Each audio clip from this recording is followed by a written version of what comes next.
Bonjour à toutes et à tous. On va commencer ce webinaire. Merci déjà donc de votre présence aujourd'hui. Ce webinaire donc qui va porter sur comment transformer le trafic SEO en audience engagée sur vos réseaux.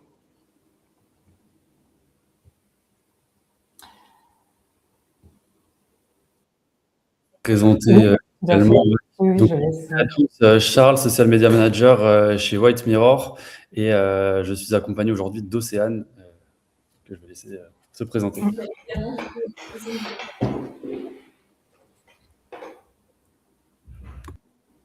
Et donc Laura Servon, consultante SEO à l'agence Noise de Montpellier. Alors, dans les grandes lignes sur ce webinaire, donc pour parcourir un petit peu le sommaire, dans un premier temps, on va comprendre un petit peu le lien donc, entre le SEO et le SMO. Ensuite, pourquoi donc cette synergie entre ces deux leviers est indispensable aujourd'hui, surtout face à un contexte actuel. Ensuite, on va voir donc les bons leviers pour connecter donc SEO aux réseaux sociaux, donc les différents formats en SEO, les contenus SEO que l'on peut exploiter sur les réseaux sociaux. Quelques exemples de déclinaison.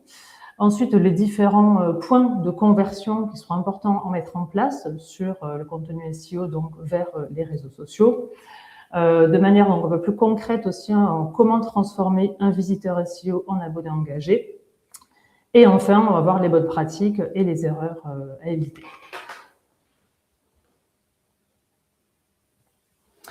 Alors déjà, rapidement, je vais rappeler un petit peu donc, la différence entre SEO et SMO. Le SEO donc, englobe toutes les techniques d'optimisation pour qu'un site soit présent et soit visible dans les résultats d'un moteur de recherche. Le SMO, lui, va viser à travailler donc, la visibilité d'une marque, d'une entreprise sur les réseaux sociaux via le taux d'engagement, l'animation d'une communauté, mais aussi la fidélisation. Le constat aujourd'hui, c'est que beaucoup d'entreprises ont longtemps et encore aujourd'hui travaillé ces deux leviers vraiment de manière différente. Alors qu'en fait, ces deux leviers répondent à des objectifs similaires, c'est-à-dire maximiser les conversions et pérenniser la croissance d'une marque ou d'une entreprise.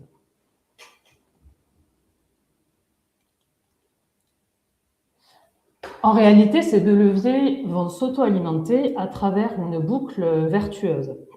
Dans un premier temps, le SEO va servir de porte d'entrée pour capturer l'intention de recherche de l'internaute et le mener vers une page stratégique qui va répondre justement à cette intention de recherche. Ensuite, l'internaute va passer de visiteur à abonné social à travers justement les différents liens qui seront présents sur le contenu de la page et qui vont l'inciter à aller consulter les réseaux sociaux, voire donc à s'abonner à certains réseaux sociaux de la marque.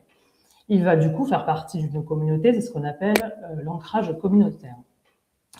Ensuite, l'amplification organique va consister à exploiter les contenus SEO pour les mettre en avant sur les différents réseaux sociaux à travers différents formats, que ce soit des carousels, des réels, des vidéos par exemple, et d'autres formats aujourd'hui qui existent sur les réseaux. Ces différents posts qui vont être mis en avant auprès de nouvelles communautés aussi, de nouveaux abonnés, va susciter des partages, des likes, des commentaires, donc de l'engagement. Ce taux d'engagement qui va augmenter, tout comme le trafic social, les mentions de la marque également, vont générer des visites directes. Et donc, tout cela va créer des signaux positifs pour Google, qui va les interpréter comme des signaux de confiance et va ainsi booster l'autorité de la marque de l'entreprise et donc renforcer le positionnement de la marque de l'entreprise.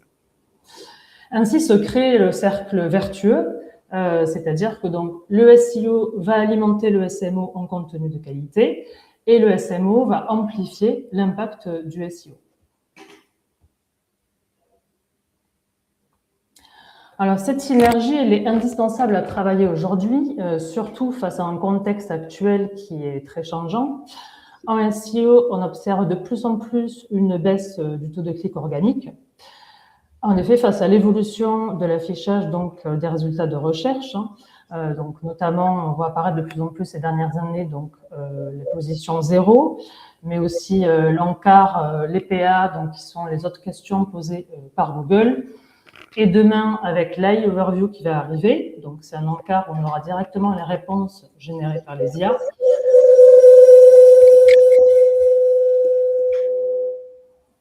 J'ai eu un bruit très... donc tout ceci fait qu'en fait, aujourd'hui, l'internaute trouve directement sa réponse dans les résultats de recherche et il va de moins en moins cliquer sur les pages qui vont se positionner. Donc, il va être important aujourd'hui de repenser un petit peu la stratégie digitale aussi, la présence de la marque, en travaillant d'autres leviers, et donc notamment là où l'internaute aujourd'hui est très présent, c'est-à-dire les réseaux sociaux.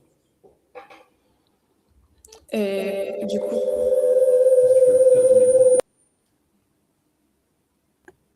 Alors, du coup, au niveau des bons leviers, pardon. Alors, je crois que j'avais pas tout les précédents. Voilà. J'étais juste au point 2, donc les réseaux sociaux deviennent aussi aujourd'hui de plus en plus des moteurs de recherche. Un chiffre qui est pertinent aujourd'hui, c'est que 40% des 18-35 ans vont d'abord faire une recherche sur TikTok et sur Instagram.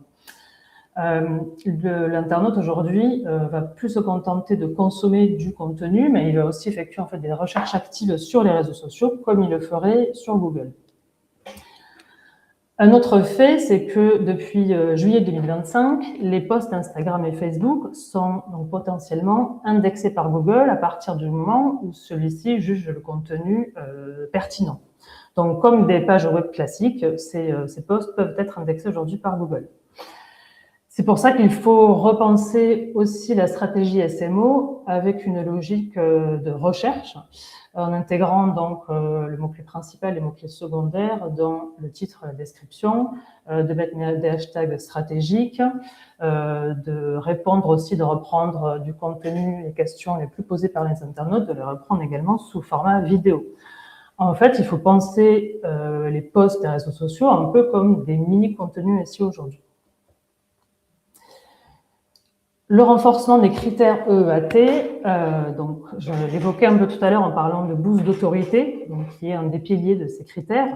C'est un acronyme qui a été créé par Google pour juger de la pertinence d'un contenu et aussi de sa fiabilité. Ce critère repose sur 4 piliers: l'expérience, l'expertise, l'autorité et la fiabilité.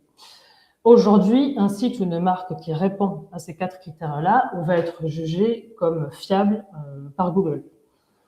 Et en fait, aujourd'hui, le SMO va venir nourrir ces critères-là. C'est-à-dire que concrètement, une marque qui va générer des signaux positifs sur LinkedIn ou sur Instagram va être aperçue comme une entité fiable aujourd'hui par Google. Et enfin, le parcours d'achat a également évolué. C'est la fin de la conversion en un clic. Pendant longtemps, le modèle était donc l'internaute tape une requête sur Google, va arriver sur une page et va convertir. Aujourd'hui, ce modèle est de plus en plus minoritaire, c'est-à-dire que l'internaute va aujourd'hui consulter plusieurs points de contact avant de se décider. Il va avoir besoin de réassurance. Et donc, les réseaux sociaux font partie de ces points de contact également pour chercher cette réassurance-là. L'internaute va en fait découvrir la marque d'entreprise via le SEO, mais il va surtout valider le sérieux via ses points de contact, notamment les réseaux sociaux, avant de passer à la conversion. Alors, ensuite, on va parler des bons leviers pour connecter SEO et réseaux sociaux. Donc là, ça va vraiment être intéressant de voir qu'est-ce qu'il peut être diffusé en termes de contenu sur le site internet et comment finalement on peut le transformer en contenu purement social media et bankable. Alors, par exemple, le type de contenu qu'on peut retrouver, ça va être des articles de blog, des pages guides contenu, evergreen, des études de cas, des landing pages à forte attention ou des simples FAQ SEO. Pour LinkedIn, par exemple, vous allez pouvoir transformer ces contenus-là en des synthèses d'articles, des chiffres clés, des études, des décryptages, même des retours d'expérience. Tout ça, ce sont des contenus finalement qui fonctionnent très bien sur cette plateforme-là, à condition bien sûr de respecter les formats qui sont plutôt en tendance actuellement, type carrousel. On sait que c'est des formats qui sont très, très, très consommés. Donc voilà, bien sûr, il faut penser les formats et s'adapter aux tendances actuelles. Sur Instagram, on va être vraiment sur du Reels Carousel. Là, c'est des contenus qu'on peut transformer comme des conseils pratiques, coulisses, tendances sectorielles, des formats avant-après. Bien sûr, la liste ici est non exhaustive, elle peut évoluer du jour au lendemain et il faut bien sûr s'adapter et aussi suivre les tendances parce que tout ça évolue, comme je l'ai dit, très vite. Sur Facebook, on va plutôt être sur du visuel, vidéo courte, des articles aussi, des relais. Chaque réseau a bien évidemment ses spécificités. On va être très dans l'actualité, les témoignages, des événements et même des contenus pédagogiques. Là où sur TikTok, on sera majoritairement, forcément, comme le veut la plateforme, sur des vidéos courtes, les contenus comme les « Le saviez-vous », des chiffres clés, des décryptages express et même des coulisses sont les bienvenus. On sait que les formats coulisses fonctionnent très bien. C'est un peu ce qu'on ne voit pas ailleurs. Donc, c'est des formats qui sont très majoritairement consommés et les formats, les contenus qui sont diffusés sur votre site peuvent très bien remplir ces critères et être diffusés sur cette plateforme-là. Sur YouTube, on va être plutôt forcément sur des formats longs, que ce soit des tutoriels, décryptages, interviews d'experts, type podcast, parfois, des webinaires. Là, on est vraiment sur du format long. On se parle de au moins 6-7 minutes, voire 10 parfois, pour aller parfois même plus longtemps en termes de durée. Aujourd'hui, on sait que des cibles comme les 18-24 ans, ça c'est des chiffres YouTube, passent près d'1h30 par jour sur cette plateforme, consomment du contenu pendant 1h30. Donc c'est important d'apporter des formats longs pour qu'ils soient consommés. Les shorts, également un peu à la façon d'un TikTok, sont intéressants puisqu'ils permettent d'avoir un fil, enfin, ils permettent d'être diffusés dans un fil d'actualité, plus viral, et c'est une bonne source d'accroissement de la fanbase. On peut agrandir sa fanbase très facilement avec des shorts versus des formats longs où il est souvent plus difficile de s'abonner dans le parcours utilisateur. On vous a montré des exemples de déclinaison. Typiquement, ici, on est sur le compte des Bocuse d'Or. Donc, on part d'un article qui est voilà, un espèce de petit vlog article de 5 spots intéressants à Copenhague. Et comment on va s'adapter ensuite dans la diffusion de ce contenu-là sur les plateformes. LinkedIn, comme je disais, on va être sur le relais de l'article avec le petit CTA qui va bien et quelque chose de visuel avec du texte. Donc là, ça va plutôt être sous format carrousel. Donc un format, comme je disais, sur LinkedIn qui est très consommé. On a envie de lire, on a envie de découvrir. Sur Instagram, on va être sur plusieurs écrans story. Donc là, c'est très, très, très visuel. Pas forcément beaucoup de texte. Ce qu'on veut, c'est avoir le lieu facilement et surtout plonger dans l'univers de Copenhague, des produits, des enseignes, des établissements qu'on a envie de découvrir. Et ensuite, Océane. Et du coup, sur le deuxième exemple, donc on vous a fait un exemple d'un carrousel du coup, qui était tiré d'un site internet de la Fondation de l'audition.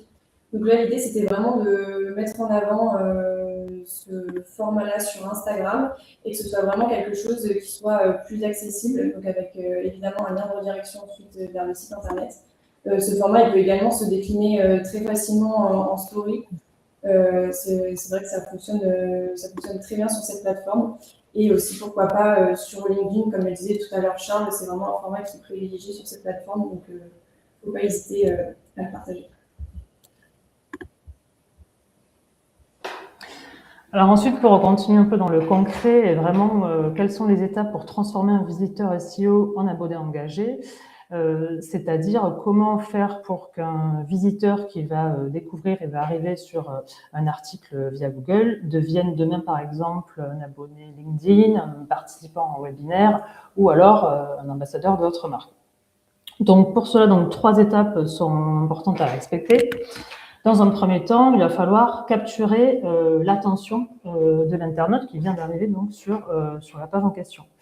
Le visiteur vient d'arriver via Google, et là l'objectif va être vraiment de retenir son attention pour éviter un taux de rebond, et qu'il reparte sans avoir lu le contenu.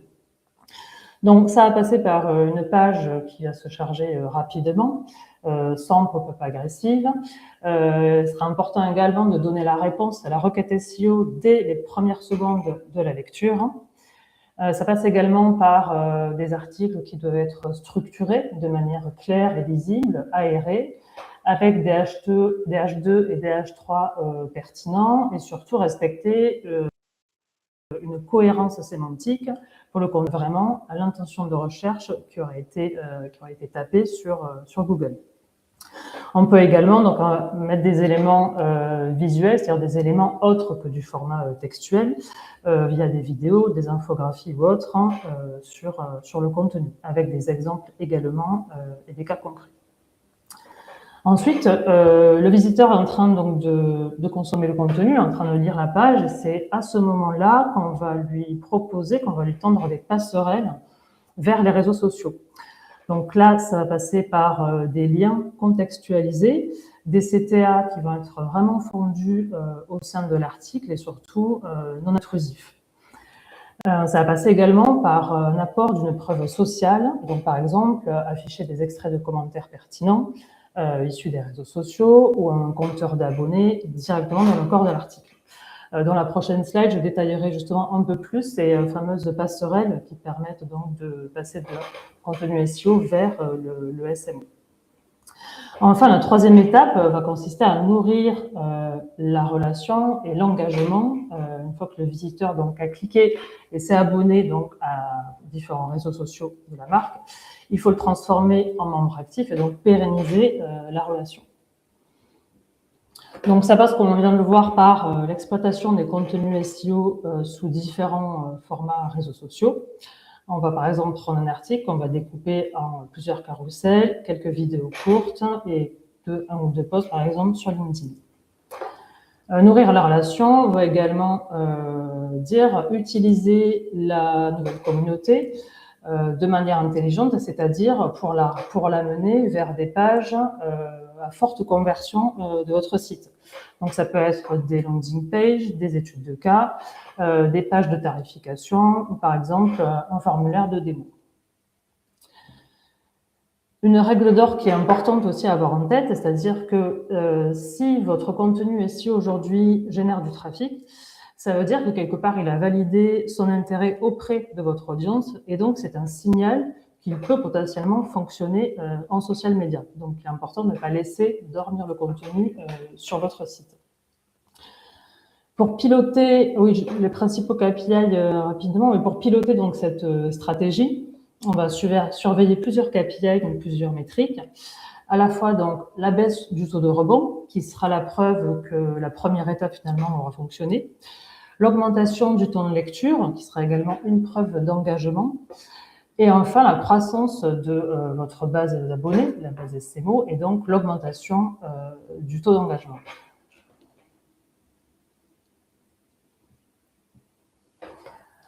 Donc, pour aller ici plus en détail sur les différentes passerelles SEO qui sont possibles de mettre en place pour rediriger de manière naturelle, je dirais, donc les internautes vers les différents réseaux sociaux. Concrètement, à quoi ça ressemble sur un site? Dans un premier temps, je l'évoquais tout à l'heure, c'est la mise en place donc de liens contextualisés. Aujourd'hui, c'est fini les boutons un peu génériques que l'on pouvait voir par le passé, suivez-nous, qui étaient situés dans le footer. Aujourd'hui, on va vraiment proposer des CTA et des liens qui vont être fondus au sein du contenu. Par exemple, un article autour de la stratégie de contenu, on va pouvoir proposer, rajouter une phrase. Nous publions un exemple de calendrier éditorial chaque lundi sur LinkedIn, ne le ratez pas. Une page produit, on va pouvoir rediriger vers par exemple une vidéo YouTube en mettant découvrir les démonstrations vidéo sur YouTube. On va également pouvoir proposer des lead magnets, c'est-à-dire donc offrir une ressource bonus qui va proposer une valeur immédiate. via, par exemple, une checklist SEO téléchargeable, un template Notion, un audit express de site ou un replay exclusif, par exemple, dans Webinar. La preuve sociale via un blog dédié, je l'évoquais également tout à l'heure, l'objectif va être de rassurer l'internaute. Par exemple, on mettait en avant sur un blog, 18 000 abonnés suivent nos analyses sur YouTube, ou alors rejoignez notre communauté LinkedIn qui rassemble tant d'abonnés. On va pouvoir également proposer du contenu complémentaire, notamment via la vidéo. Par exemple, est-ce que vous voulez voir la démonstration complète de ce tutoriel? Regardez notre vidéo sur YouTube. S'il s'agit d'un webinaire, voir le replay sur notre chaîne YouTube. On va pouvoir également mettre en place des boutons de partage, mais qui vont être intelligemment bien placés au sein du contenu. À titre d'exemple, après une statistique qui sera annoncée sur le contenu, on va pouvoir mettre un petit CTA, partager cette donnée sur LinkedIn. Un mini CTA, par exemple, en fin de paragraphe ou en fin d'une section H2 d'un article. Ou par exemple, sur une image ou sur une infographie, au survol de l'image, on va pouvoir également proposer de partager l'image, de l'enregistrer sur Pinterest.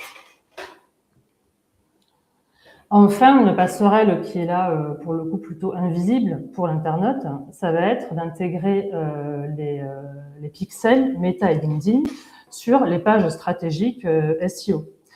Ce qui sera intéressant pour la suite, pour faire donc du retargeting, à la fois donc sur vos audiences personnalisées, mais également des audiences similaires.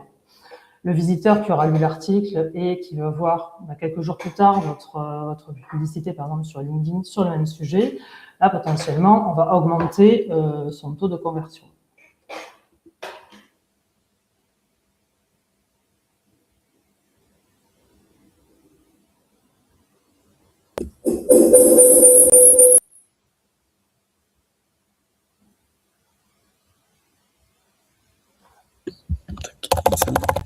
Désolée, petit souci de micro. Donc, pour résumer ce que mes collègues ont pu vous dire jusqu'à maintenant, je vais vous présenter une petite checklist actionnable avec les bonnes pratiques et les erreurs à éviter. Donc, le premier point, ça va être de construire une stratégie éditoriale qui va être cohérente, puisqu'un internaute, en fait, qu'il soit sur votre site internet ou sur votre YouTube, il faut qu'il vous reconnaisse et que vous soyez vraiment identifiable au premier coup d'œil. Donc, ça va passer par la tonalité, mais ça va aussi passer par l'identité visuelle et graphique. Si on diffuse des informations sans stratégie ou vision globale, on va clairement perdre les utilisateurs. Et ça ne suffit plus d'être présent, il faut vraiment être visible, pertinent et engageant. Le deuxième point, ça va être de créer des passerelles donc, entre le site et les réseaux sociaux, donc, comme vous expliquez, Laura, à travers des CTA, donc, comme on a pu le voir précédemment. Et ne surtout pas créer du trafic vers des pages ou des contenus qui vont être peu optimisés. Si on partage du contenu sur les réseaux sociaux avec le lien d'un article, par exemple, vers le site, il faut clairement qu'il soit bien construit pour que... Ensuite, il va aussi falloir penser ces contenus SEO dans une optique socialisable, notamment être pertinent dans le choix des sujets qui vont être mis en avant. Il peut y avoir certains sujets qui vont créer du trafic, mais qui ne vont pas forcément générer d'interaction. Donc, c'est là que du coup, c'est vraiment les deux à la fois. Donc, il faut vraiment avoir une réflexion autour de ça et penser vraiment chaque contenu et se poser la question de est-ce que vraiment ce contenu va engager ma communauté. Et quand on parle d'engagement, c'est pas uniquement les likes ou les commentaires. Maintenant, ce qui est privilégié aussi beaucoup par l'algorithme, ça va être tout ce qui est partage et enregistrement.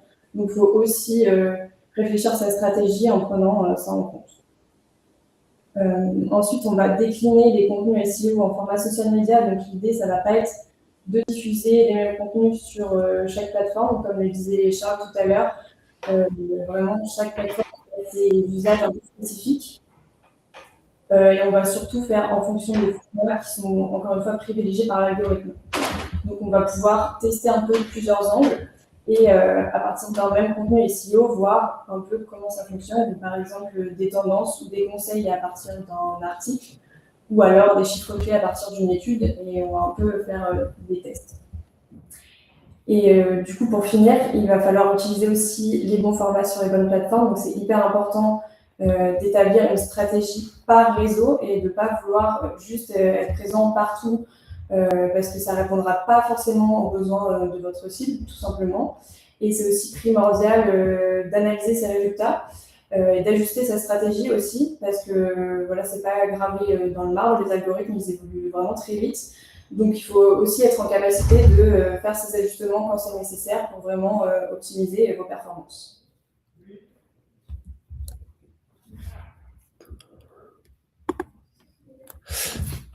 Du coup, je reprends la main. Je ne sais pas si vous aviez des questions. Je vois que sur le chat, c'est assez calme. Mais si vous avez jamais des questions, n'hésitez vraiment pas. On sera à même de vous répondre à ça.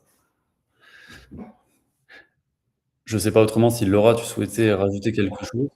Non, éventuellement, après, on peut, s'il y a besoin de détailler certains points, voilà, faut pas hésiter non plus. J'avais pas...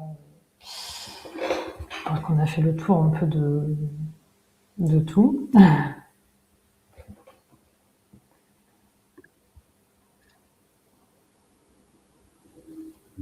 Pas de questions.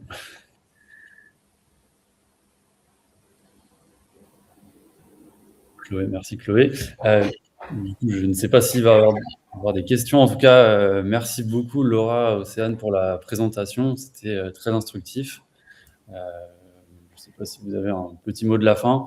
En tout cas, merci de nous avoir suivis. Merci à vous et merci à tous également. Merci et très bonne journée à vous. Au revoir. Au revoir, bonne journée.